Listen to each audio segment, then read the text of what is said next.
Cops put their lives on the line every day, even during routine traffic stops, because you never know what's going on with the person that is being pulled over. Joining me, retired detective Steve Rogers. You were a cop. Would you agree this driver probably panicked when he saw the flashing red light, because cops say his trunk was full of guns and drugs? He didn't know why the cops were pulling him over. Jane, what a chilling video. I could tell you that we learn in the police academy that no traffic stop is routine. You never know who's going to get out of that car. But I'll tell you what kind of boils my blood, and I'm sure you'll touch upon this later. I understand this guy had a criminal record, and that's part of the problem we have in police work. A lot of these guys have violent backgrounds, and these judges let them free. And look, we almost lost the life of a hero cop. Thank God we didn't. Well, let me go over his charges. In 2010, he served 3 months in jail on a drug charge. He was arrested in 2004 for assaulting a police officer and resisting arrest. So I got to go back to you, Steve. As a former police officer, let's assume that for a second, if the cop had flagged him over and he had stopped, would you have run a background check, or would you just have given him a ticket for a broken taillight and let him go on his merry way? Was he panicking for a reason, or was it irrational panic?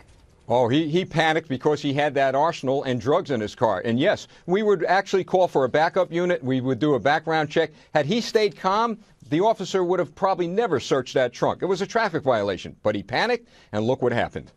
Police say the suspect fired 12 shots in 16 seconds, hitting Officer Matt Fox and his police dog. Both are expected to survive, thank God. Then the suspect takes off to his home and grabs an AK-47, and by the way, took his dogs as well from the house.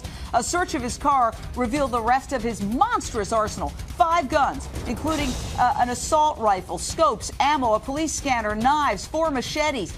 He also had spice, a.k.a. synthetic marijuana, along with about a pound of marijuana inside the cooler that was packaged for sale. Howard Samuels, talk to us about the problem with spice, the synthetic marijuana that is all over the streets of America. Jane, spice is such a horrible, addictive, violent drug. It is sold in head shops. It's sold online. It's a huge epidemic among our teenagers. And this drug is becoming more and more available because it's legal. But it is dangerous. It creates violent behavior, hallucinations, delusions, panic attacks. But I must say that this is a violent individual in this case. Now, the spice would have taken that violence to another level. So I totally understand, with this gentleman being on spice, how he would react like that. But this is a violent criminal to begin with, and that is what is so vital to understand.